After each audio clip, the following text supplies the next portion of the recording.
Look, gang, Carolina Jackpot time coming at you on Sunday morning. It means it's May the 7th, 2023. Happy belated Cinco de Mayo to everyone out there. Ese. Hey, look, big weekend in Columbia, South Kakalaki, transfer portal recruiting-wise. I had said, you know, in some other videos, and you know, it's not a secret that South Carolina's recruiting has been off the rails for the 2024 class, the high school recruiting. Our transfer portal recruiting coming into the 2023 season, okay at first, but we have some holes that we need to fill right now that have been holes since the end of the season. And still haven't really fully been plugged through the transfer portal. So let's take a look here. Logan Diggs, the running back, I guess he was the second option this past season at Notre Dame behind Audric Estime. 800 and something yards, only 4 touchdowns though. He's a running back out of Booty, Louisiana, wherever that's located at. I don't know, you know, he's already been to South Carolina on 1 visit, hit the portal on April the 27th, and it's only May the 7th, and this weekend was his 2nd visit, so, I mean, dude's getting around. Here's my question, and here's my thing, maybe someone can answer this.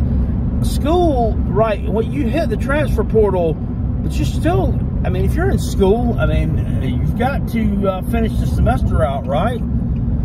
You have to stay in some type of academic standing, and Notre Dame is a more well-renowned academic institution than some, I would say.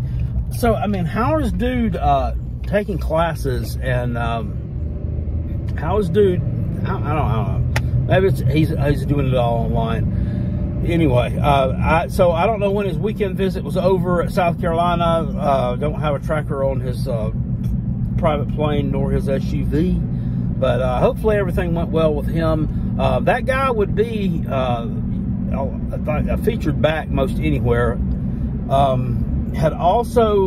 Has taken a visit to Ole Miss. Now, Ole Miss, he's definitely going to be the second back at Ole Miss behind, I think his name is Quinshon Judkins, I think is his last name. I don't know his last name. He rushed for like 1,600 yards last year. But they had a 1-2 punch there, too, with Zach Evans, who was the transfer from TCU. He's not there anymore.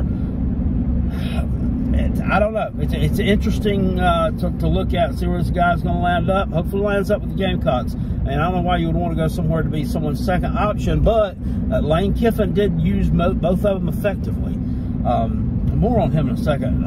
And then we also entertained the Demi Sumo Karangabe. I don't know how you pronounce this kid's name. He's from New Jersey. He's a transfer portal kid from North Carolina State. Has a good body. Looks like he's got some good speed. Only 300-something yards last year. He was injured some. He could be an option as well. I mean, this guy had also taken a visit, though, to Colorado, to old Coach Prime, who I'm starting to dislike more and more every day. At first, I kind of liked his approach. Now, I don't know about him so much. Do the Gamecocks end up with one of these guys, or both? Do they end up with none? I mean, to me, if Logan Diggs has visited 2 times and stayed a whole weekend, to me, that's a good sign. To me, knows a little something about the Gamecock program as well, having played them in the last game that he played in, right?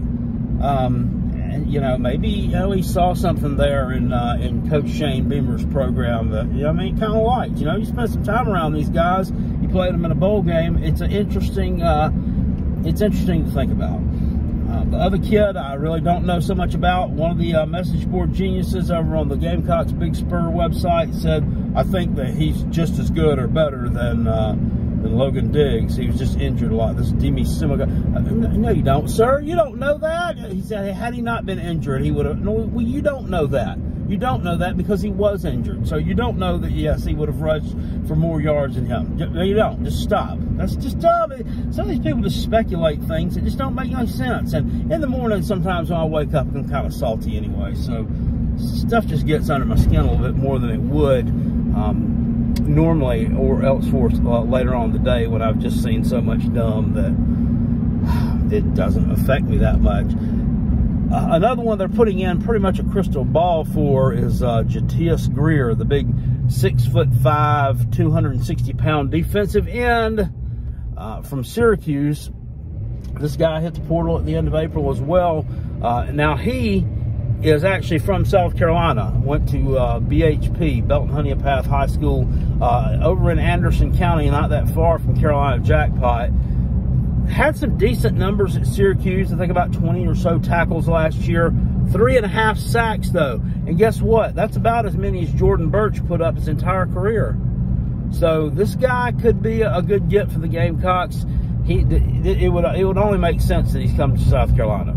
This is where you're from, and that's an area there traditionally that South Carolina hasn't really pulled in a whole lot of players from. That Anderson area, of course. Zach Pickens, who just got taken in the NFL draft, that was a defensive lineman for the Gamecocks. Actually, was from Anderson, South Carolina, T.L. Hanna High School, but other than that, they have not had a whole lot of success recruiting that area that kind of borders on Clem Dump a little bit. We've kind of stayed away from there, but Shane Beamer hopefully will be able to pick this guy up, and maybe that'll convince some more people from that particular area to give South Carolina a look as well.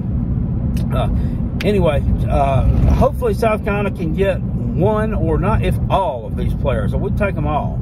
The running back position, we've got to. Spencer Rattler, Juice Wells are going to be the core. They're going to be the center of the offense, along with the tight ends.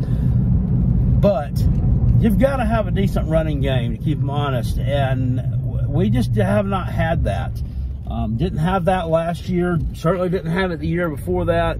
Marshawn Lloyd, for as much as I liked him, he had a lot of talent. I like to call him the best back in the state when he was healthy. When he was healthy. There goes me speculating as well, I guess. Guy, I mean, over on the old Uncle Lou videos, he talks a lot about the South Carolina people that hit the transfer portal and how it's going to hurt us. Well, I mean, that's not really factual. I mean, it's really not, because he didn't even play enough to impact anything. That big, huge win over Tennessee at the end of the year, South Carolina didn't have neither of the running backs. None of them were playing. None of them were on the field. They're all injured.